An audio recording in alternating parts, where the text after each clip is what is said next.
What is up, YouTube? What is up, family? We have another Patreon request. We got, la saga Resident Evil Retrospective. Oh, this is part 2. Oh, 1 of 2. I don't think the Patreon gave me part 2. But anyway, I think the guy's name is Guillaume Kazar, something like that. I hope I didn't butcher his name. Guillaume. Quelque chose comme ça. Anyway, let's check it out. C'est la première fois. I don't think I've seen him before. Relax. I really hope I haven't. Because, man, you guys yell at me when I miss. It's like, I mean, you saw the guy like 3 days ago. Like, what? I was talking about the bottom left, not the far right. Anyway, doesn't matter. Let's go. Salut à tous, c'est Guillaume Cassard et aujourd'hui on va parler d'une saga qui divise. Alors là, non, I do not know this guy, okay? I've never seen him in my life. So, okay. Shit. Alright. Salut à tous, c'est Guillaume Cassard et aujourd'hui on va parler d'une saga qui divise. Une saga pleine de zombies, de monstres, d'action, de jolies filles et de pas grand chose d'autre en fait. Bref, aujourd'hui on revient sur la saga Resident Evil.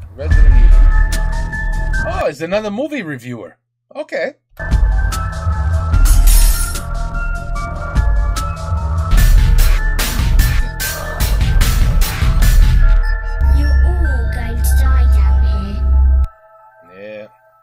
Resident Evil est un jeu vidéo développé par Capcom et sorti en 1996 sur PlayStation. De par ses nombreuses qualités, notamment sa mise en scène tout droit inspirée des grands classiques du cinéma d'horreur, il devient très vite un succès et est considéré comme le jeu ayant donné ses lettres de noblesse au genre du survival horror. Les jeux qui font peur. Conçu comme un hommage au cinéma de George Romero et assumant pleinement son côté série Z avec ses dialogues tout pourris et ses cinématiques tournées en live action avec des acteurs tous moins crédibles les uns que les autres, Resident Evil prend place aux abords de la ville fictive de Raccoon City, Raton Laverville pour les francophones. Nous suivons donc l'équipe d'intervention des Stars au sein d'un vieux manoir, lequel est rempli de zombies et de toutes sortes de monstres allant du chien zombie à l'araignée zombie en passant par les requins zombies, les corbeaux zombies, le serpent géant zombie et les guêpes. Assurément les pires de tous. Les Stars apprennent vite que tout ce bordel est dû à un virus, le virus T créé par la maléfique société Umbrella Corporation. Bref, le jeu est un succès, il y a plein de suites qui sortent, il y a aussi des mangas, des comics et des romans, mais il y a pas de film. Du coup chez Capcom on se dit merde, il y a pas de film. En 1998, George Romero est approché pour écrire et mettre en scène le film. Juste retour des choses pour celui dont la filmographie fut la principale source d'inspiration de Capcom lors du développement du jeu. Son scénario, fidèle au jeu et facilement trouvable sur le net, est néanmoins rejeté et Romero est débarqué du projet. En 2000, c'est le Britannique Paul W.S. Anderson qui se trouve attaché au projet. Un homme à qui l'on donne notamment Mortal Kombat, autre adaptation de jeu vidéo, Event Horizon, un film de SF horrifique avec Sam Neill plutôt pas mal, Soldier, autre film de SF avec Kurt Russell se déroulant dans l'univers de Blade Runner, et aussi Les Trois Mousquetaires 3D qui étaient vraiment à chier. Globalement des films plutôt dans une veine geek, mais pas forcément des bons films. Le bonhomme n'est pas dénué d'un certain sens de l'efficacité, comme le prouvent les divertissants Death Race et Alien vs Predator, mais dans l'ensemble il faut avouer que ça reste assez médiocre. Bref, Anderson, fan autoproclamé de la saga de Capcom, écrit donc un scénario se posant comme un préquel du jeu vidéo, censé expliquer la manière dont le virus T a échappé au contrôle d'Umbrella. Une approche plutôt maligne, dans le sens où Anderson souhaitait surprendre les fans du jeu et ne pas leur raconter une histoire qu'ils connaissaient déjà. En hommage à Alien et Terminator, Anderson souhaitait également faire du personnage principal une femme, chose assez rare à l'époque en ce qui concerne les films d'action. Sarah Michelle Gellar et Gwyneth Paltrow sont approchés, mais c'est finalement Milla Jovovich qui hérite du rôle d'Alice, le personnage emblématique de la saga. Disposant d'un budget serré de 30 millions de dollars, le tournage de Resident Evil débute en mars 2001 en Allemagne, le film étant une production européenne. Les conditions de tournage assez difficiles s'avèrent éprouvantes pour le casting, composé de Michelle Rodriguez, James Purefoy et Eric Mabius aux côtés de Milla Jovovich. Le film sort finalement un an plus tard, le 12 mars 2002 aux États-Unis, et parvient à rapidement rembourser son budget, récoltant plus de 100 millions de dollars au box-office mondial. C'était 30 000 dollars, c'est pas mal. By the way, I saw Superman today. C'était bon.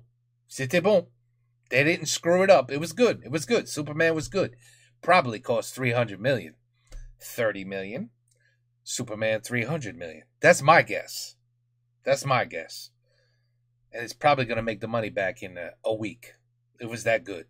Anyway, Resident Evil. Succès commercial donc. Le film démarre alors qu'Alice, interprétée par Milla Jovovich, se réveille amnésique dans un manoir mystérieux au beau milieu d'une forêt morbide. C'est alors que surgit Matt qui se prétend policier. Elle n'a pas le temps de dire ouf qu'une escouade débarque à son tour avant de l'embarquer dans le Hive, un laboratoire secret d'Umbrella Corporation situé sur Raccoon City et dont le manoir cache une entrée dont Alice est censée être la gardienne. Une entrée située d'ailleurs derrière un miroir. Alice passe donc de l'autre côté du miroir ? On apprend vite que l'escouade est ici pour reprendre le contrôle du labo, dont tous les occupants ont été tués par la Reine Rouge, l'intelligence artificielle gérant toute l'infrastructure. Alice va donc affronter la Reine Rouge ?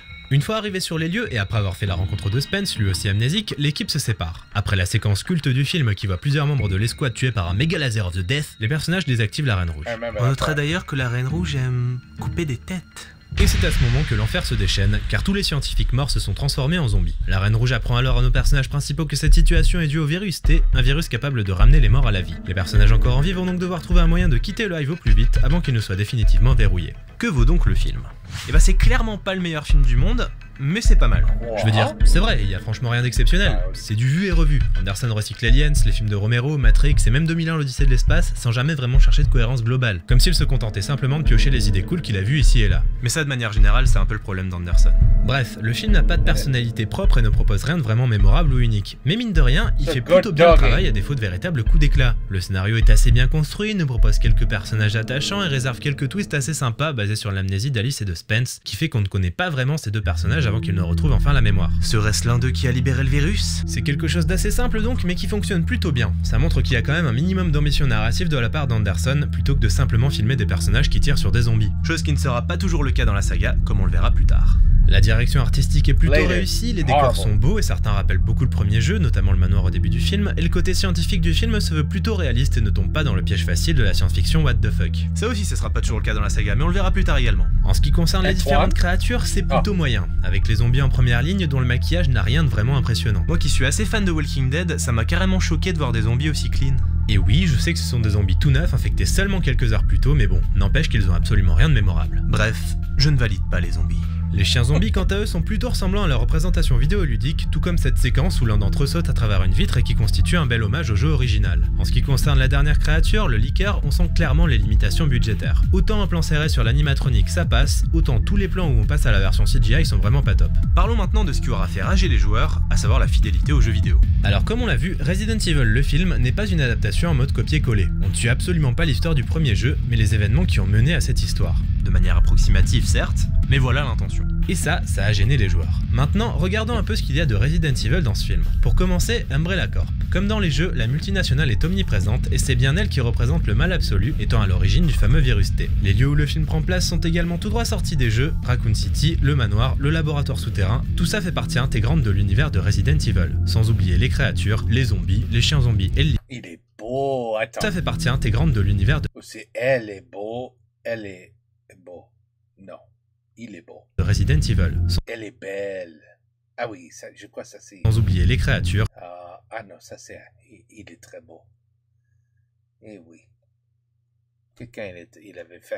Il a bouffé la moitié de sa figure, tu vois. Les zombies, les chiens zombies et le liqueur sont tous des représentations plus ou moins fidèles de leurs homologues vidéoludiques. Et niveau mise en scène, Anderson s'est amusé à intégrer beaucoup de plans fixes rappelant ceux des premiers jeux Resident Evil. Bref, mine de rien, le film s'intègre plutôt bien à l'univers Resident Evil.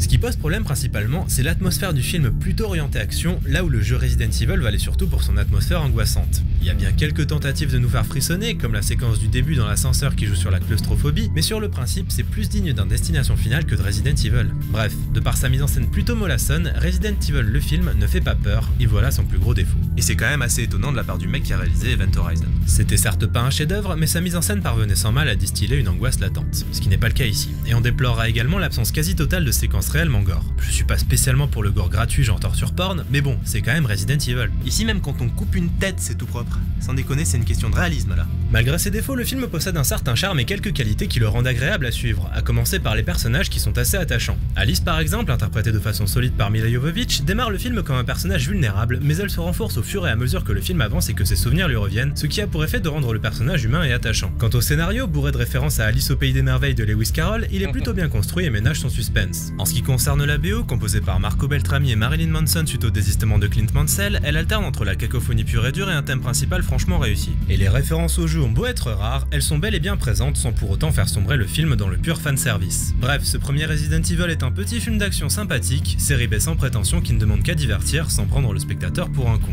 Retenez bien cette phrase. Et le film aura également eu le mérite d'avoir grandement participé au retour des zombies dans la pop culture, et ça c'est cool. Bref. 28 days later, that was a good one. That was a good movie.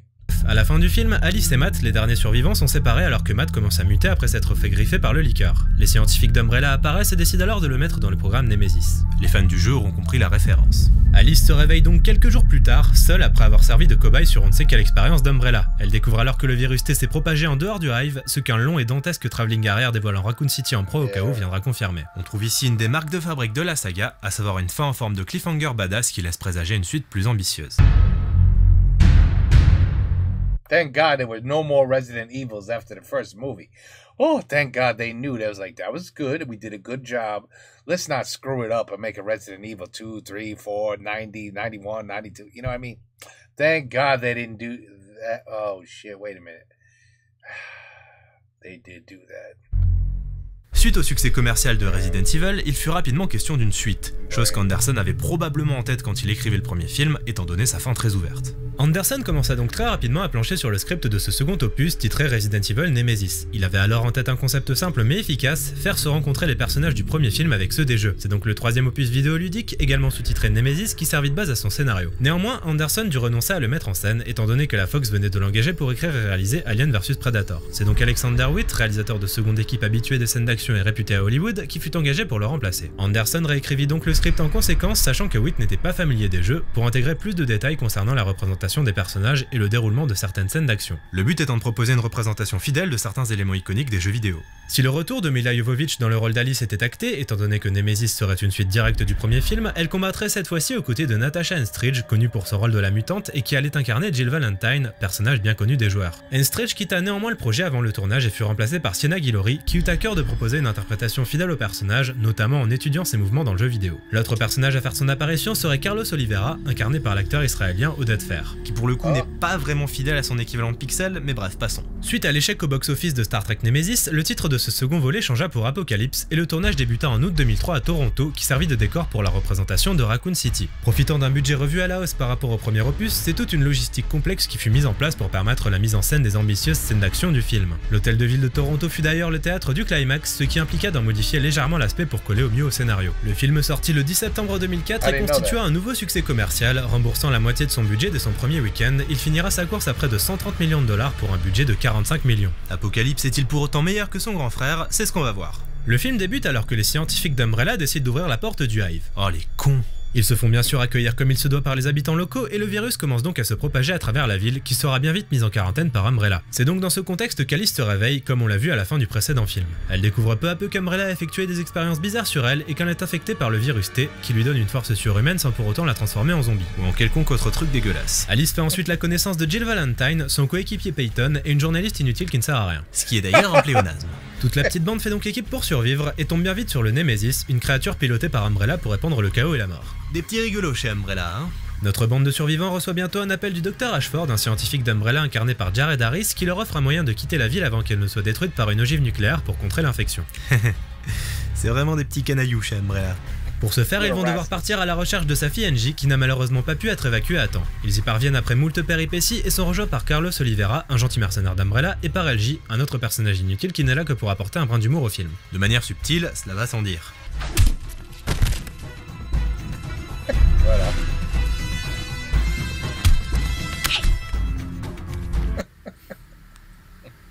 Le personnage est de toute façon incarné par Mike Epps, acteur de stand-up américain. Donc He's funny. He is funny. C'est normal. Nos personnages apprennent alors que le père d'Angie n'est autre que le créateur du virus T, qu'il a créé dans le but de permettre à sa fille de marcher, elle qui souffrait de la même maladie que son père. Et retenez bien cet élément. Des injections du virus T ainsi que de son antidote sont donc administrées quotidiennement à Angie pour qu'elle puisse profiter des effets positifs du virus sans pour autant subir de mutations. Bref, au bout d'un moment ça part en couille, Kane, le méchant du film incarné par Thomas Kretschmann, Ça part en couille. décide d'être méchant et d'intervenir pour empêcher les gentils de quitter la ville, organise un combat entre Alice et le Nemesis pour voir qui est le plus fort, tue Ashford et lance l'ordre de bombarder la ville, ce à quoi nos héros échappent juste à temps. Bref, c'est pas ouf. Il y a tout un monde entre le premier et le deuxième film en fait. Déjà, on passe d'une sorte de thriller claustrophobique avec quelques éléments de film d'horreur et de SF à un pur film d'action bourrin. Forcément, le cadre est plus ouvert, on peut se permettre d'étendre le concept et donc d'être plus ambitieux. Mais là, ça fait quand même beaucoup. La première demi-heure du film est dédiée à Jill Valentine, très bien interprétée par Sienna Guillory, clairement habitée par son rôle. Ce film narratif est plutôt bien géré, axé sur le suspense avec une séquence dans une église assez réussie, bien morbide et digne des jeux. Et puis ça part en couille.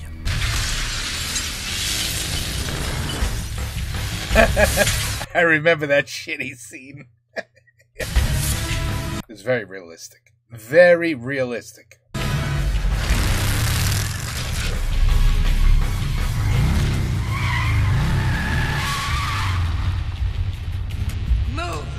What the fuck is going on? Voilà le gros problème du film. Le précédent flirtait déjà parfois un peu avec le too much, comme dans cette séquence par exemple.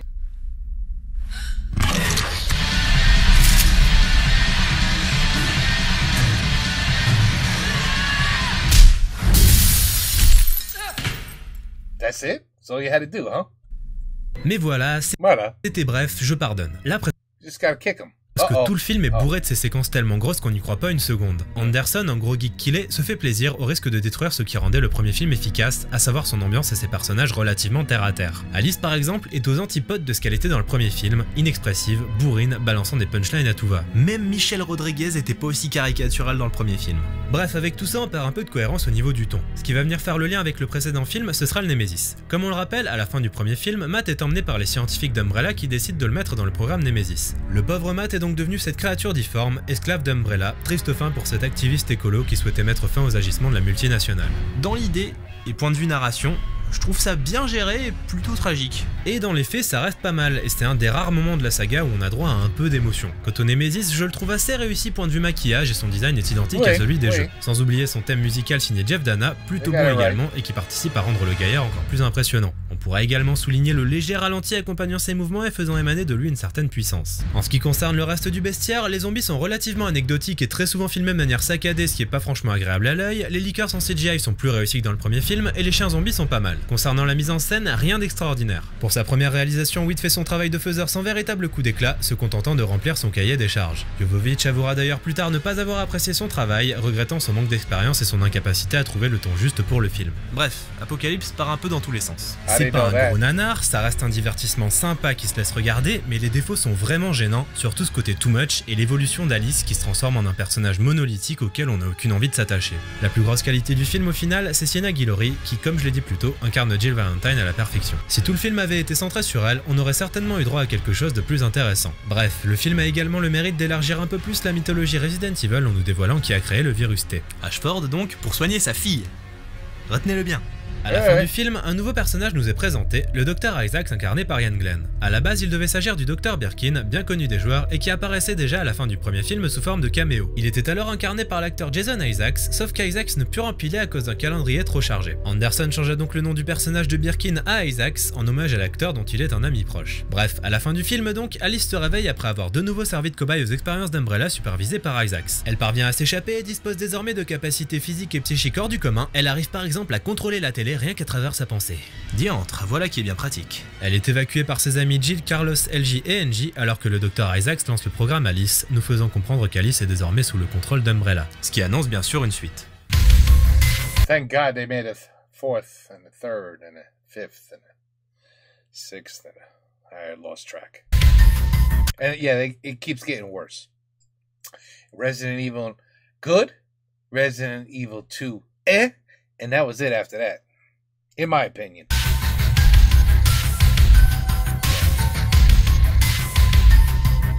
It got ridiculous.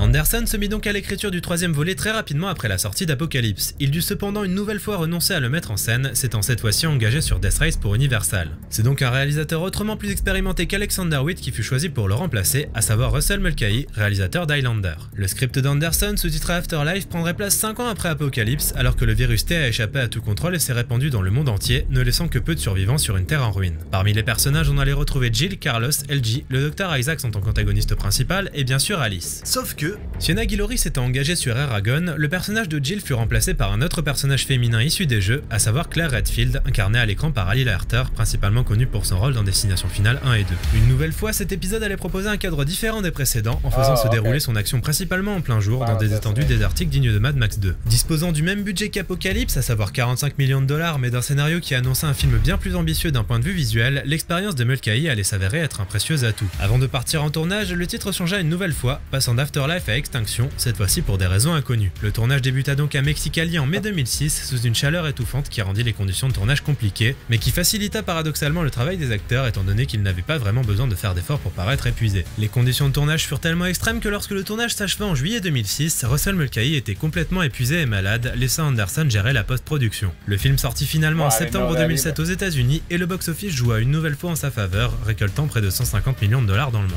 Un nouveau succès donc qui montre bien que malgré bon nombre de détracteurs, la saga compte également pas mal de fidèles. Le film prend donc place 5 ans après Apocalypse, alors que le virus T s'est propagé dans le monde entier. Alice erre désormais seule à travers le désert du Nevada. Modifiée par Umbrella à la fin du précédent film, elle possède désormais des pouvoirs qu'elle ne parvient pas à contrôler et fait de son mieux pour passer sous le radar d'Umbrella. Du côté d'Umbrella donc, le docteur Isaacs procède à des expérimentations sur des clones d'Alice dans le but de trouver un antidote à la contamination. En effet, Alice n'ayant jamais subi quelconque mutation une fois infectée par le virus T, il semble que son métabolisme soit la clé pour mettre au point un sérum qui mettrait fin à tout ce bordel. Mais y avait pas déjà un antidote au virus T dans les films précédents? Ok. On fait ensuite la connaissance du convoi dirigé par Claire Redfield dans lequel on retrouve Carlos et LG. Et alors que le groupe se fait attaquer par des corbeaux zombies, Alice débarque et décide de prendre les choses en main.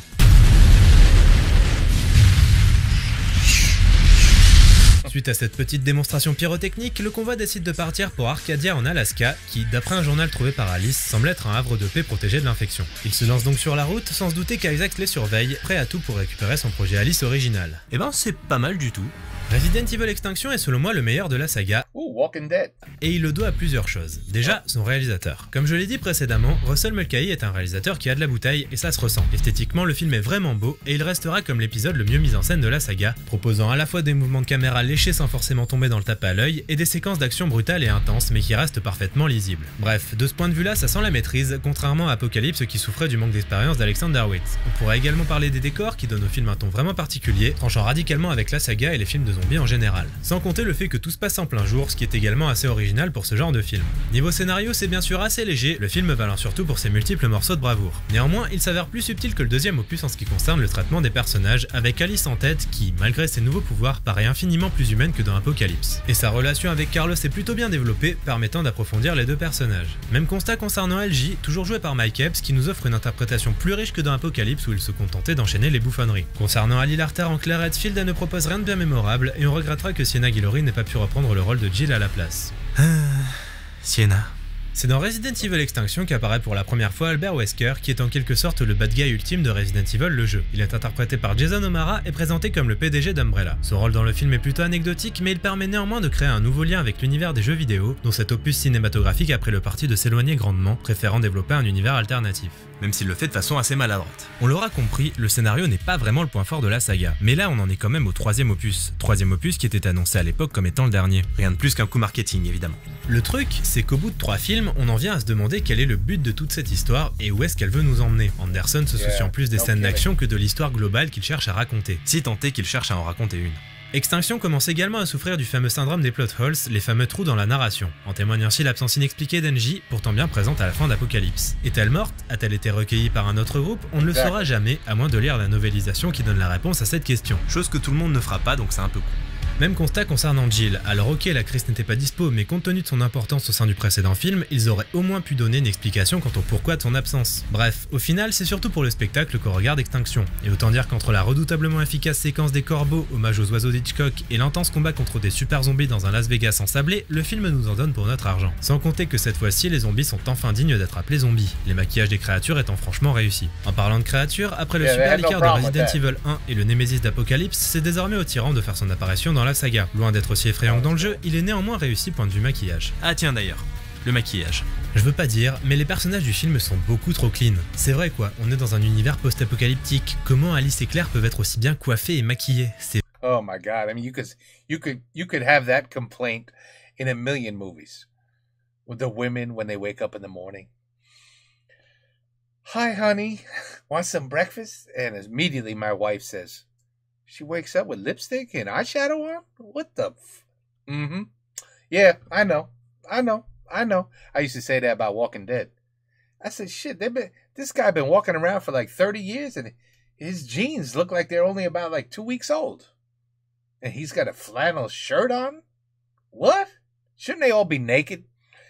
Which leads me to say, 28 years later.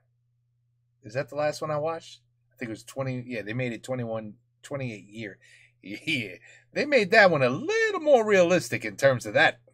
Yeah, you'll notice something, swaying in the wind if you watch it. But anyway, je comprends. I agree. I know exactly what you're saying, brother. I know exactly what you're saying. Vraiment pas crédible et c'est dommage. Mais bon, au bout d'un moment on finit par arrêter de chipoter et on se contente d'apprécier le film pour ce qu'il est. Resident Evil Extinction est donc une série B plutôt solide qui, si elle ne révolutionne pas le cinéma, s'avère autrement plus convaincante qu'Apocalypse et mieux mise en scène que le premier volet. Offrant pas mal de séquences d'action ultra efficaces, le tout dans un cadre relativement inédit dans un genre assez balisé, le film se suit avec un certain plaisir, et ce même s'il véhicule une certaine frustration due au fameux plot holes que j'ai mentionné tout à l'heure. Bref, Resident Evil Extinction, c'est cool, regardez-le. Comme je l'ai dit précédemment, lors de sa sortie, Extinction était présenté comme le dernier de la saga, chose I think that's the last one I ever watched. All the other ones after this, I never watched. Qui ne l'a pas empêché de se finir une nouvelle fois sur un cliffhanger. En effet, à la fin du film, Alice infiltre le complexe d'Umbrella dirigé par Isaacs et fait la connaissance de la Reine Blanche qui lui révèle que son sang est la clé pour synthétiser l'antidote au virus T. Elle lui explique ensuite qu'Isaacs a subi une mutation qui l'a transformé en tyran et qu'il a tué tout le monde au sein du complexe. Elle parvient à se débarrasser de lui à l'aide d'un de ses clones, puis elle annonce à Wesker qu'elle va bientôt lui rendre une petite visite et qu'elle sera accompagnée de quelques amis. Donc voilà, dire que ça c'est la fin de la saga, c'est clairement pas crédible. Mais avec le recul et en ayant vu les 3 films suivants, on pourra constater que quelque part, Extinction se pose bien comme une fin, celle de la première trilogie Resident Evil, bien différente de la seconde. En conclusion de cette première partie, on pourra dire que cette trilogie était inégale, mais tout de même plaisante. C'est paradoxal, je sais. Is that what he's gonna do with part 2? It's gonna be the rest of the shitty movies? Mais le fait est que ces films sont fun, c'est simple, c'est pas prise de tête, et avec un bon réalisateur aux commandes, ça devient carrément très bien foutu. Bref, ok, niveau fidélité aux jeux vidéo, c'est pas toujours ça, mais franchement, on a vu pire. Regardez Silent Hill Revelations, ça, c'est de la vraie trahison. Ce film est une merde. Et venez pas me dire que les scénarios des jeux Resident Evil étaient extraordinaires. Globalement, on était plus proche de la grosse série Z que du chef-d'œuvre fantastique, hein les gars. Tout ça pour dire que malgré des hauts et des bas, cette première trilogie ne démérite pas. Et quiconque apprécie un tant soit peu l'action, les monstres et la SF y trouvera son compte pour peu qu'il soit pas trop exigeant au niveau du scénar. Bref, après Extinction, il y a 3 autres films, et ça ce sera pour la partie 2. Oh, maybe that's why the Patreon didn't request part 2. Maybe that's why.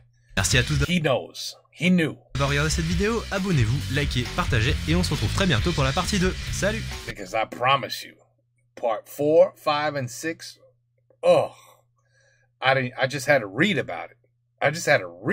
So, ooh, thank God I didn't watch it. And I saw little bits here and there. I mean, you had to just, after a trilogy, that should be it. You really should have figured it out, right? It should have worked. Part 1, part 2, and finally part 3. And that's it. Unless you want to do what a lot of people do when they run out of ideas, is they go, prior. So it would be like, let's make another one. But it's before part 1. Why can't I think of what the hell that's called? A prequel. A prequel. When you run out of ideas, go for a prequel. Don't go for part 4, 5, 6, 7, 8, 9. You know what I mean? Like they're making another Jason, another Friday the 13th. They're making another one.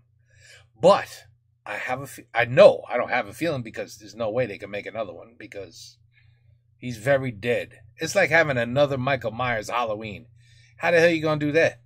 He got cut up into little itsy bitsy pieces in a trash compactor. You know what I mean? No way you could bring him back. But now you could do prequel. How did Michael become Michael? How did Jason become Jason? Who were his parents? You know what I mean?